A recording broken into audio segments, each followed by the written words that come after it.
Today, we're really digging into something I think is incredibly vital for, well, all of us. What our source calls spiritual discernment. And this isn't just about, big abstract ideas.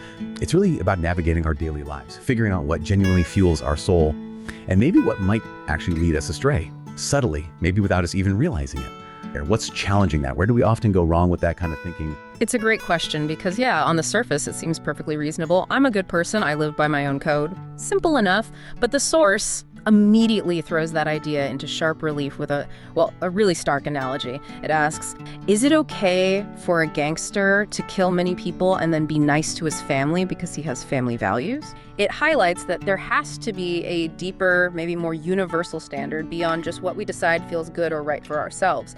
And this is where the source, I think, brilliantly brings in biblical counsel.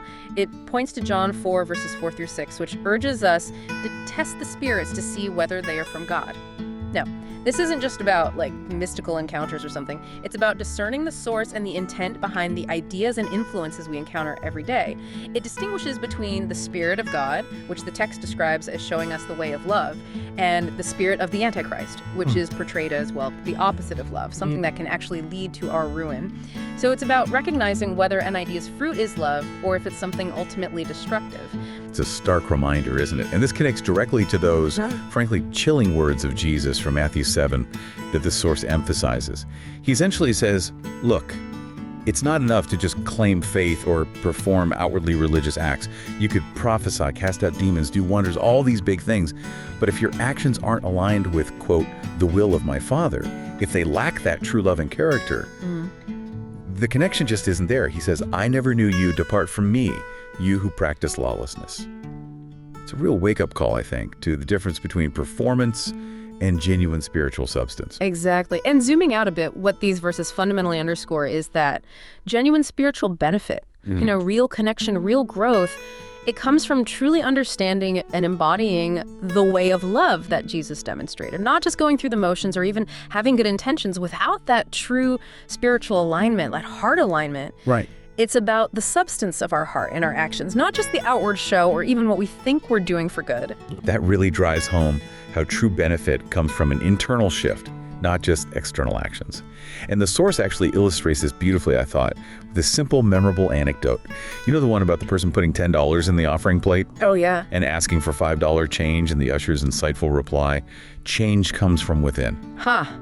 Yes, it's perfect. Such a great pivot to what spiritual growth really entails. It really is. And one of the most striking things the source says about spiritual growth is that it's about ideas that truly raise our awareness, ideas that actually move us to action and ultimately influence our behavior. These are the ideas that either consistently guide us to treat others well, or, and this is the key part, if we're not discerning, they could actually rob us from doing beneficial efforts. It's a very active, ongoing kind of transformation. That's a crucial distinction, because the source gives us a really important warning here. Not all compelling spiritual ideas are beneficial. So if an idea feels compelling, maybe feels good even, how do we spot the ones that aren't actually helping us grow? The ones that might be holding us back? That's the million-dollar question, right? And the source gives us a brilliant way to think about this. It calls them hot air ideas. Hot air ideas, okay. Yeah. These are the ones that give you this immediate, almost intoxicating rush, like a shot of spiritual caffeine or something. You feel good, you feel uplifted for a moment, but it's like a balloon filled with hot air. Seems substantial, feels good, but then it rapidly deflates. And it leaves you feeling, emptier than before, kind of always chasing that next temporary high. Think about the endless pursuit of fleeting fame, or superficial fortune, power without real purpose, maybe an obsession with just physical appearance. Even the source mentions sexual lust leading to promiscuity, and certainly just endless entertainment, mindless scrolling. Right, just filling time. Exactly. The source is clear. These ultimately have no lasting spiritual value, they just dissipate.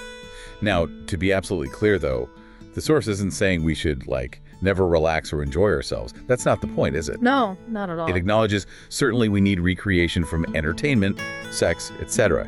It says none of us are meant to be turning the wheel of work without rest and time off for rejuvenation. That's vital. Absolutely vital.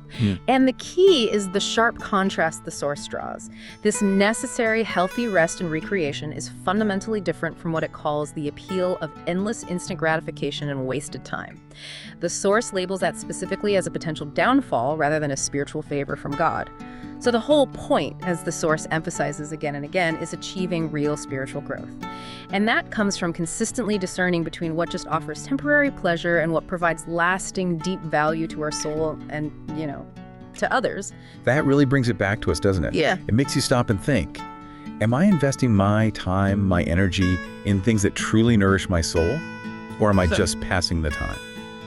What are you gaining from your choices? Are you here just to pass your time? Or are you here to experience and learn in a way that actually transforms you? And this is where the source really flips our thinking, I find. We often compartmentalize our lives, right? This is my spiritual time, this is my work time, this is my secular time. Yeah, definitely. Boxes. Exactly. But the source makes a truly radical claim. All life is spiritual. All life reflects our spiritual nature.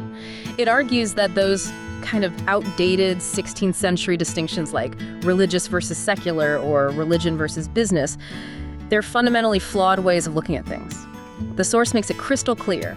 Every single action we take, every choice we make, demonstrates our love or lack of it for others, period. Wow. Okay, so if every single part of life is spiritual, then even our seemingly mundane choices, the everyday stuff, it all has a much deeper resonance.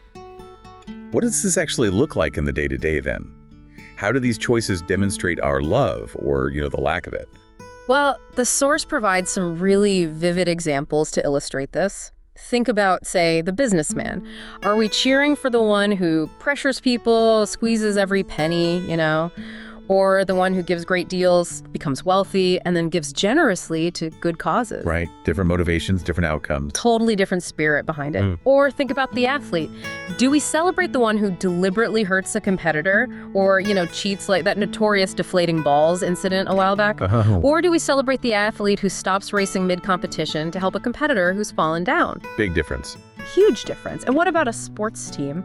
Do we celebrate the one that just bullies and bruises its way to a win, or the team that maybe puts in a player suffering from a debilitating disease just for the experience, even if it means they lose the game? These aren't just about rules or strategy, they're about character, they're about spirit.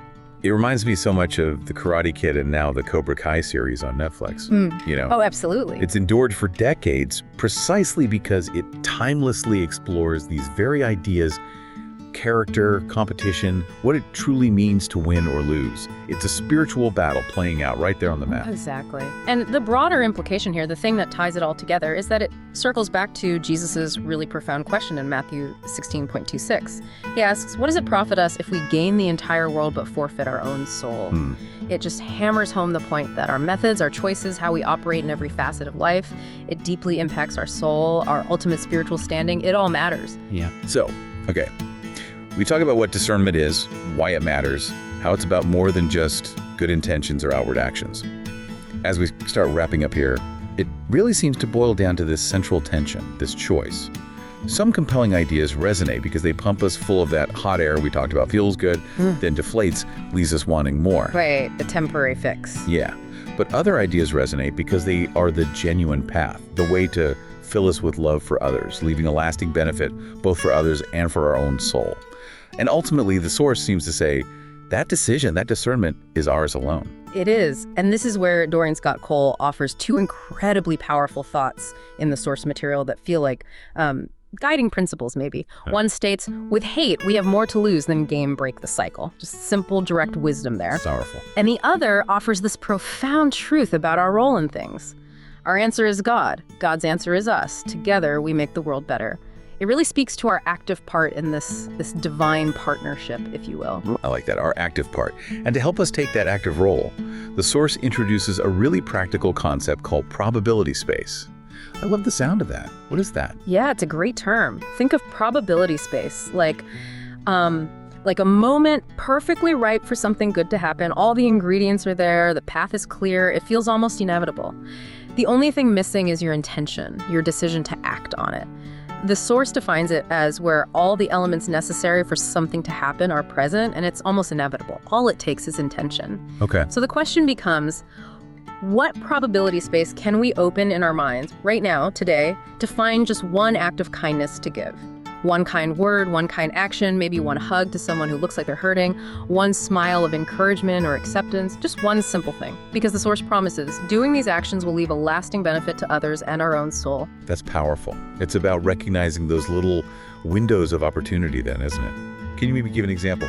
Like from everyday life where someone might miss a probability space for kindness, and then how recognizing it could change things.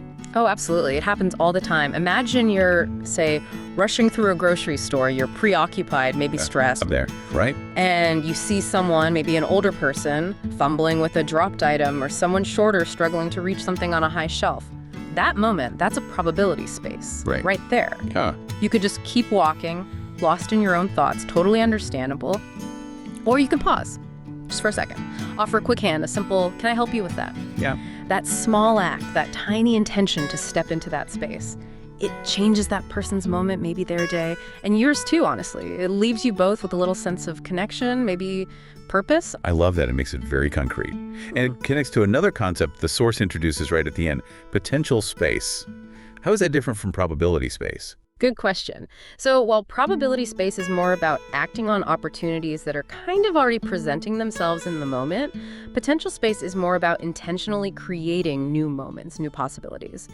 The Source defines it as a new space created by pushing the limits of what we know, believe, and how we behave into entirely new areas. Pushing the limits, okay. Yeah, it's about intentional innovation in your spiritual life, if that makes sense. It encourages us to think creatively, to allow our minds to wander and explore beyond our usual comfort zones. So, the reflective question the Source poses for you, the listener, becomes, if you think creatively, if you truly allow your mind to wander and explore, how can you be more discerning about what genuinely helps you grow spiritually and transform? How can you create new potential? So thinking about all this, when you truly graft that idea that all life is spiritual, that every single action reflects your deeper nature, what single intentional choice are you going to make today, right now? A choice that opens up a probability space for love, leading to a lasting benefit, not just for others, but for your own soul too. Something to think about.